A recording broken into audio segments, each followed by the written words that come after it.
என்கிற கோரிக்கை. அவ்வாறு அரசமைப்பு சட்டத்திலே கூட்டாட்சி தத்துவத்தை இணைப்பதற்கு இந்திய அரசின் தலையீடு இன்றியமையாத தேவையாக உள்ளது. இந்திய அரசை தலையிட வைக்க தமிழ்நாடு அரசு உரிய அழுத்தம் கொடுக்க வேண்டும் என்பதுதான் அவர்கள் முன்வைத்த கோரிக்கை. அதன் அடிப்படையில் இன்றைக்கு முதலமைச்சர் அவர்களை சந்தித்து தமிழ்நாடு அரசு இந்திய ஒன்றிய அரசுக்கு உரிய முறைப்படி ஈழத்தமிழர்களின் நலன்களுக்காக புதிய அரசமைப்பு சட்டத்தில் தமிழர்களின் இறையாண்மையை நிலைநாட்டும் வகையில் தன்னாட்சி அதிகாரத்தை வழங்க ஆவண செய்ய வேண்டும் என்று இந்திய அரசை வலியுறுத்த வேண்டும் என்கிற கோரிக்கை மனுவை முதல்வரிடத்திலே வழங்கினோம். அத்துடன் கஜேந்திரகுமார் பொன்னம்பலம் அவர்கள் முதல்வருக்கு எழுதிய கடிதத்தையும் அது தொடர்பாக அவர் எழுதிய கடிதத்தையும் முதல்வருக்கு வழங்கினோம். மிக முக்கியமான ஒரு காலகட்டத்தில் நாம் எழுப்புகிற முக்கியமான ஒரு கோரிக்கை. ஏற்கனவே இந்திய அரசு ராஜீவ்காந்தி அவர்களின் காலத்தில் ஒரு ஒப்பந்தம், இந்திய இலங்கை ஒப்பந்தத்தை செய்திருக்கிறது. அந்த ஒப்பந்தத்தின்படி தமிழர்களுக்கு ஒரு தன்னாட்சி நிர்வாக அதிகாரத்தை வழங்க வேண்டும் என்று கூறப்பட்டிருக்கிறது. ஆனால் அதன்படி அவர்கள் அப்போது அரசமைப்பு சட்டத்தை திருத்தம் செய்யவில்லை.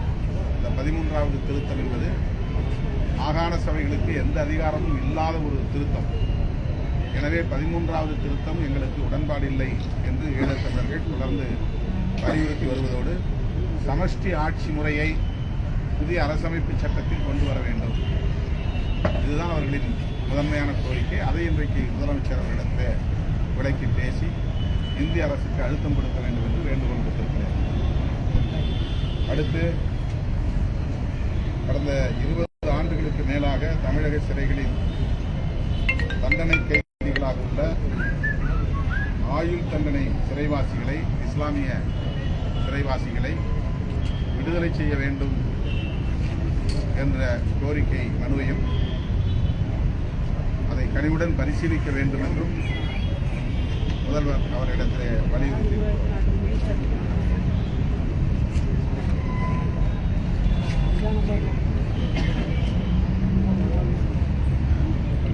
அடுத்து, பல்நோக்கு பணியாளர்கள், மருத்துவமனை தளங்களில் பணியாற்றக்கூடிய பல்நோக்கு பணியாளர்கள் பணி நிரந்தரம் உள்ளிட்ட தூய்மை பணியாளர்களின் கோரிக்கைகள் என பல்வேறு கோரிக்கைகளை மாண்புமிகு முதல்வர் அவர்களின் பார்வைக்கு கொண்டு சென்றோம்.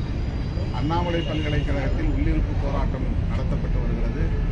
ஆசிரியர்கள், பணியாளர்கள் என்று அவர்கள் கோரிக்கை நீண்ட காலமாக நிலுவையில் உள்ளது. ஏற்கனவே உயர்கல்வித்துறை அமைச்சரை சந்தித்தல் குறித்து விரிவாக பேசியிருக்கிறோம் என்றாலும் கூட அந்த கோரிக்கைகள் நிறைவேற்றப்படாத சூழலில் இப்போது மீண்டும் போராட்டத்தை தொடங்கியிருக்கிறார்கள். எனவே முதல்வர் அவர்கள் உடனடியாக இதில் தலையிட வேண்டும், அவர்களின் கோரிக்கைகளை நிறைவேற்ற வேண்டும் என்ற கோரிக்கையையும் முதல்வருக்கு வைத்திருக்கிறார்.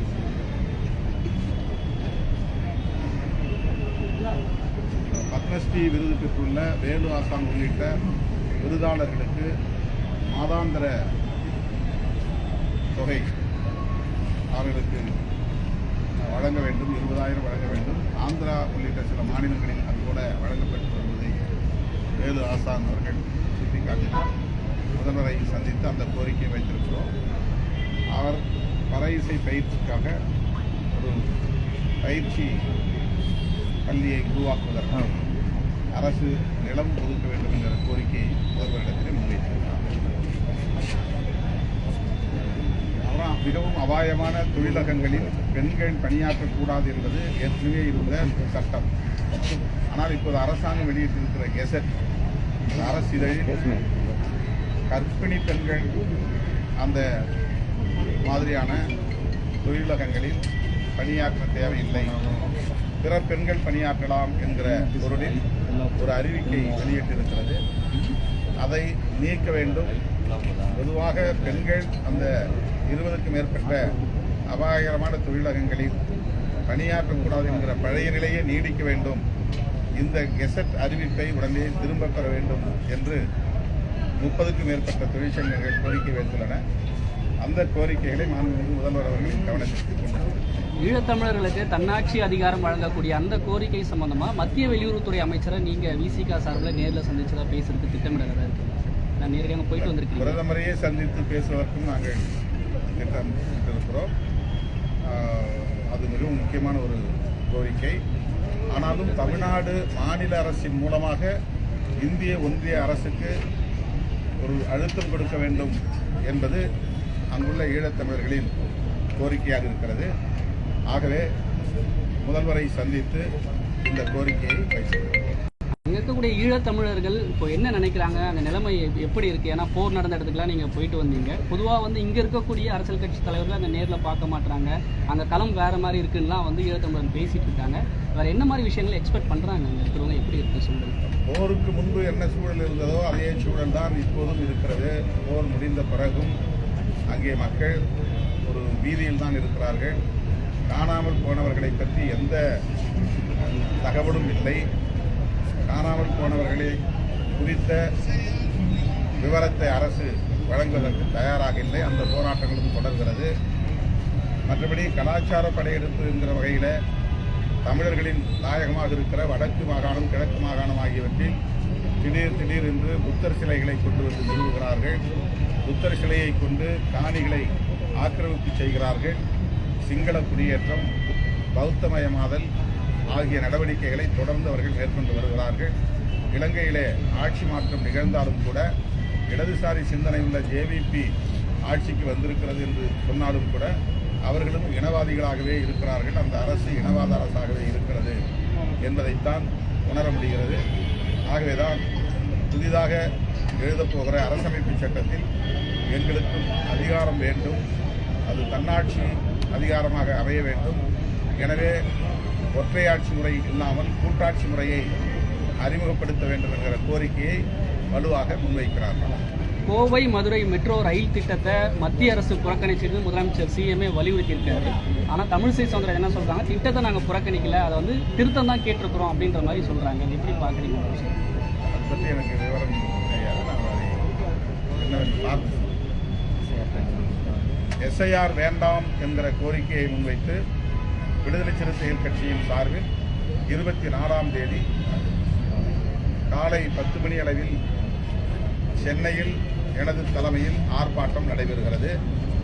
எஸ்ஐஆர் என்பது பாரதிய ஜனதா கட்சியின் தேர்தல் ஆணையம் சேர்ந்து நடத்துகிற ஒரு கூட்டு சதி. அவர்கள் குடியுரிமையை பறிப்பதற்கான ஒரு செயல் திட்டமாகவும் எதிர்ப்பு வாக்குகளை பட்டியலிலிருந்து நீக்குவதற்கான ஒரு செயல் திட்டமாகவும் இதை வடிவமைத்திருக்கிறார்கள். எனவே இது உள்நோக்கம் கொண்ட ஒரு நடவடிக்கை. இந்த நடவடிக்கையை உடனடியாக நிறுத்த வேண்டும். பழைய முறைப்படி அவர்கள் எஸ்ஆர் என்கிற சம்மரி ரிவிஷன் முறையையே இந்த தேர்தலுக்கு முன்பு பயன்படுத்த வேண்டும் என்று வலியுறுத்தி இந்த ஆர்ப்பாட்டத்தை நடத்துவோம். பீகார் தேர்தல் முடிவுக்கு பிறகு இந்த எஸ்ஐஆர் பணிகள் எப்படி இருக்கும்னு நினைக்கிறீங்க? இது தமிழ்நாட்டுக்கு ஒரு அச்சுறுத்தலாக இருக்கும்னு பார்க்குறீங்களா? திமுக ஒட்டுமொத்த தேசத்திற்கே அச்சுறுத்தல். பீகார் தேர்தல் முடிவு என்பது ஜனநாயகத்தை கொண்டு புதைக்கிற ஒரு சதி திட்டத்தின் விளைச்சல் தான். நாடாளுமன்ற ஜனநாயகத்தையே கேலிக்கூத்தாக்குவது, மக்களுக்கு ஜனநாயகத்தின் மீதான நம்பகத்தன்மையை சிதைப்பது என்கிற அடிப்படையில் தான் அது அரங்கேற்றப்பட்டிருக்கிறது. அதில் மேலோட்டமாக பார்த்தால் வாக்காளர் பட்டியல் சீராய்வு என்று சொல்லப்பட்டாலும் குடியுரிமையை பறிக்கிற தேசிய குடிமக்கள் பேரட்டை உருவாக்குகிற சிஏஏ சட்டத்தை நடைமுறைப்படுத்துகிற சதி முயற்சிதான் என்பதை வெளிப்படையாக அவர்கள் சொல்லவில்லை என்றாலும் அதுதான் உண்மை என்பதை உணர வேண்டும். இது நாட்டுக்கு நல்லதல்ல. தேங்க்யூ.